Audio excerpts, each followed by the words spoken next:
Yeah, what's up mga bossing?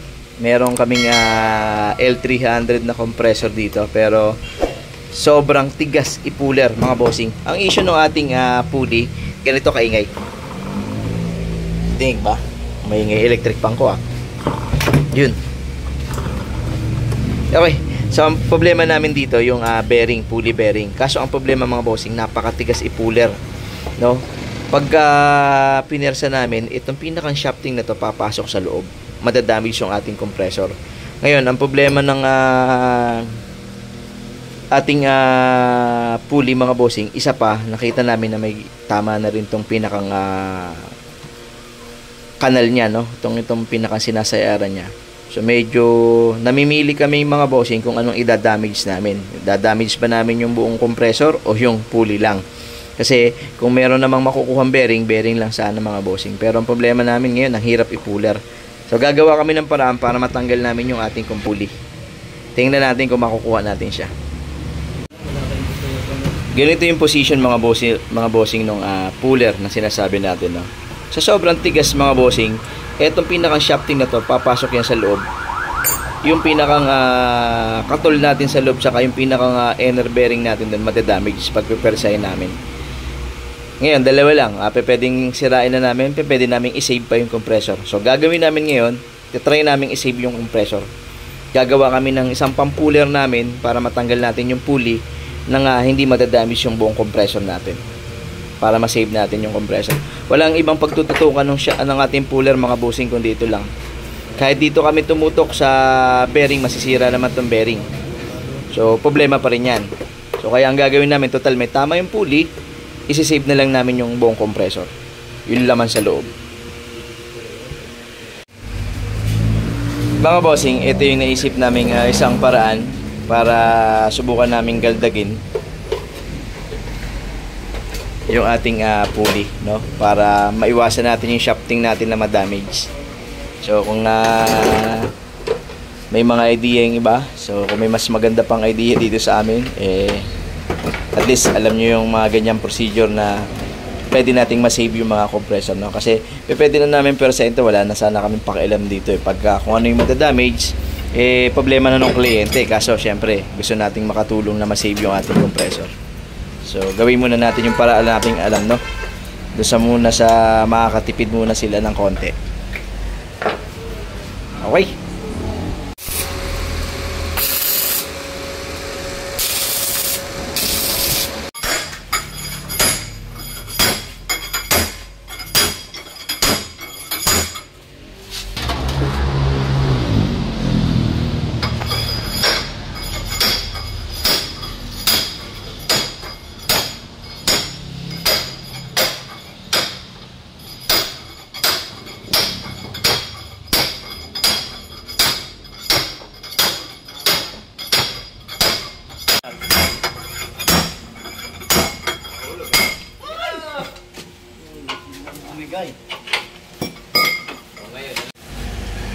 Mga boss, natanggal na natin. So, ganito, na-save natin yung compressor natin. Ito kasi, mga bossing, kumapit na yung pinakang ating inner bearing, yung pinakang inside, tignan nyo kung gaano kakalawang dito sa ating shafting. Ngayon, kung pipilitin kasi nating itulak to ng puller natin, wala na. Hindi natin masisave ang compressor natin, no? So, okay lang masira na tong pulley kasi mas mura naman yung pulley assembly kaysa naman doon sa ating compressor na buo. Okay? So, ayun lang. So, yun lang ang naisip namin paraan mga bossing. Kung may mas madali pa kayo naisip doon, siguro pwede nyo i-apply yun. Pero kami, yun yung naisip namin paraan. Sige. Mga bossing, ito yung L300 natin, no? Ito yung ating ginagawang L300 na hindi natin ma-puller yung ating pulley, no? So, Euro 4 to mga bossing. So, saka na ako magbibigay ng quotation para sa kanya sa conversion ng ating compressor, no? Kasi nga, medyo mga bossing, no, maraming nagtataka bakit daw medyo mataas, no? Mga boss, pagka po kasi kinuha nyo yung tamang pyesa, okay, ano ba yung tamang pyesa? Hindi ka pupunta sa replacement, surplus, original, brand new. So magkaiba po ang mga presyo. Depende po yan sa gusto nyong setup, no? Kung nagtitipid kayo, pwede natin gawing second hand yung compressor. or wag nyo nang pakialaman yung ibang condenser. Kasi dapat po kasi pagka nag-set ka ng isang aircon, magmula kay compressor, lahat yan dapat lilinisin mo na yan, check mo na kung kapasidad pa ba nung compressor na kinabit mo, yung condenser. May kanya-kanyang trabaho kasi ang kada piyesa natin mga bossing.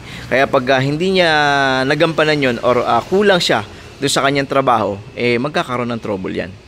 No? So itong sa ating L3, hindi muna tayo nag-offer ng ganun dahil focus muna tayo dun sa pinakang main issue niya na yung pinakamaingay na bearing. Yun nga lang, hindi tayo nakatipid dun sa pulley assembly dahil nga masyadong mahirap tanggalin yung pulley. Okay? Pero at least nasave natin yung compressor. Mga boss, eto na yung pulley assembly natin. Okay, may paraan pa rin naman. Nakita nyo yung aming inispatan. Pwede pa naman natin itong pa-repace kung gusto talaga magtipid pa ng kliyente tapos hanapan ng bearing. Yun nga lang, syempre, pag na-repace mo yan, pati ito kailangan i-repace. Medyo mahirap lang hawakan ng machine shop to o nung machine itong pinakang front plate dahil meron po yung parang pagitan dito. Hey sir, morning. Kaya kailangan talaga palitan ng buo. Okay, so yan yung mga bossing. So pwede pa namang i-repair, machine shop, repace para makatipid pa, no? Pero syempre mas mainam kung set na. Mga boss, isa pang i-advise ko sa inyo pagka may L300 kayo na ganito, no? Lalo na kung mga ilang buwan na sa inyo, tapos kagaya nito, tracking to mga bossing. So araw-araw gamit. Ang i-advise natin sa inyo mga bossing, lagi nyong silipin yung condenser. Tama naman kung ano yung nakuha nating dumi sa kanya. Sa ibabaw, mga boss. Tingnan natin kung meron pa.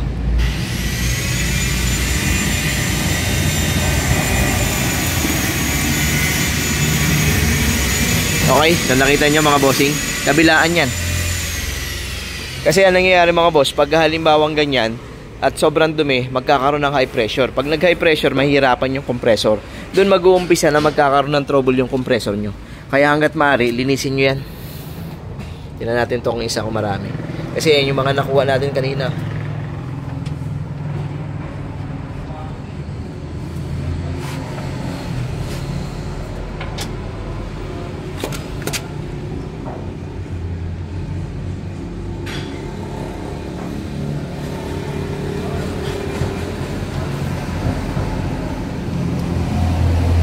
Okay, meron din mga bossing pero mas maraming sa kabila kanina. O yan, check nyo lagi yan kung mga ilang buwan na unit nyo, kahit na wala pang issue, linisin nyo yan kahit na medyo itutbrush nyo lang. Tapos kung may panghangin kayo, tubig kasi mga bossing, hindi ka pwedeng maglinis ng tubig na nakaharang tong pan. Pag sa taas mo naman siya binanatan mga bossing at hindi diretso yung bato ng tubig, magkakayupi-yupi naman yung pins ng ating condenser mga bossing, no?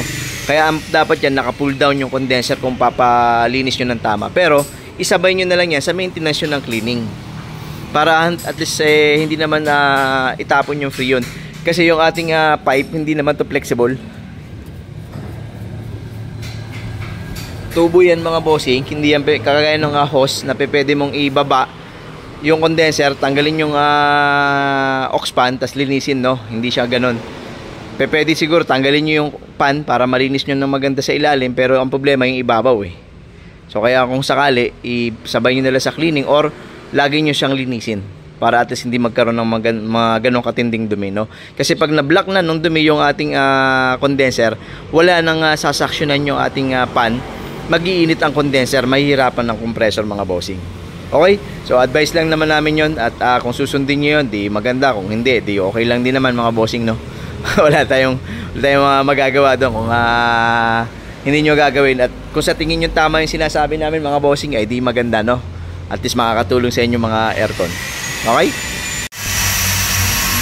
Mga boss, so pinapatanggal muna natin isa-isa. Hindi nyo kasi pwedeng isprayan yan ng tubig na nandyan yung dumi na yan. Papasok lang yan doon sa ating pins. Hindi yan matatanggal doon. Sasabit-sabit lang yan doon mga bossing. Kaya hanggat maaari, madukot muna ng konti bago nyo bombahin ng tubig kung hindi nyo mapupull down yung ating condenser.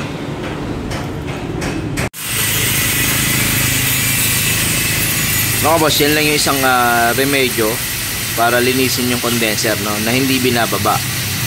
Kailangan lang ingatan yung pinakang pins ng condenser natin mga bossing.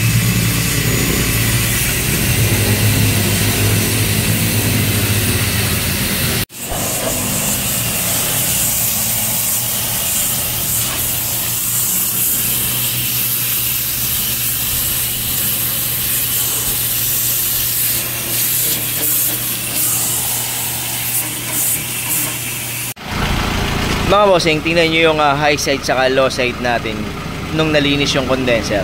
Yung high side natin mga nasa 100 lang dahil basa pa yung condenser. Kanina mga nasa 50 pesa yung low side, tapos gumagalaw-galaw pa yung gauge natin. Ngayon kumalma na siya, bumaba ng 40, tapos ang high side niya naging 100 na lang. So kung malinis lagi yung condenser mga bossing, mas hindi mahihirapan yung compressor mag-pump. Mawawala yung high pressure niya. Kaso paano siya gaganda kung sobrang dumi ng condenser nyo, no? O kaya kailangan mag-maintain kayo ng cleaning ng condenser.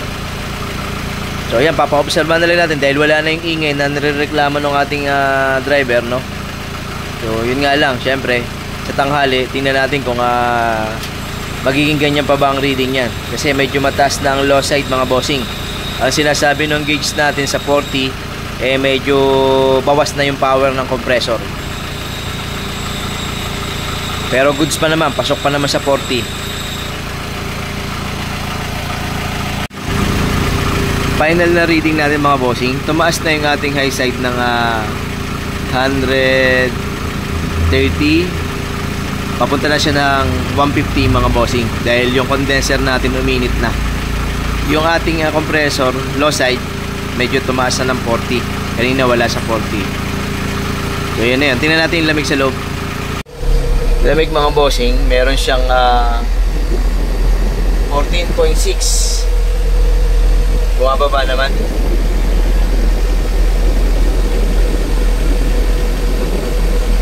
Okay, bumababa pa naman mga bossing. So umiinit na yung condenser natin sa ilalim. 14.1, 14, yan, nagte-30 naman.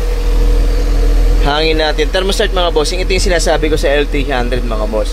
Dapat hindi po kayo nagpupul ng thermostat dito sa ating L300, dahil ang kalaban ng ating L300, pagka umalsa na ang init ng ating makina rito sa loob, nahihirapan na makapag-response yung ating evaporator para palamigin siya ng todo. Tapos sasabayan mo pa ng likuran na puro body. Ay mga bossing, tama, walang rubber yung flooring. Meron pa siyang box doon, no? Pang tracking talaga. So kaya nagiging problema ng ating L300 sa tanghali, hirap na makapagpalamig. Hindi mag-automatic, persadong compressor. Kaya isa na yun sa mga dahilan kung bakit umiingay na rin yung compressor. Okay, so ganito, hindi naman special yung ginawa natin dito, at nagpalit lang tayo ng bearing nga lang sana, pero napunta tayo sa pulley assembly. Pero wala tayong magagawa kaysa naman sa buong compressor mga bossing, no? So may mga advice na lang tayo sa ating L300 kung ano yung mga gagawin sa sunod, no? Okay, ayun lang mga bossing. So pa-obserbahan na lang natin sa kanya to, kung anong magiging response pagdating sa tanghali, at kung meron bang lalabas na problema, no? Okay, ayun lang mga bossing, share lang namin yung ating L300 na ginawa, na pinahirapan tayo sa ating pulley, pero nakuha pa rin naman natin siya. At yung condenser na napakadumi kanina, no mga bossing. Okay, maraming salamat ulit sa inyo mga bossing, at syempre ingat lagi. God bless sa ating lahat. Thank you.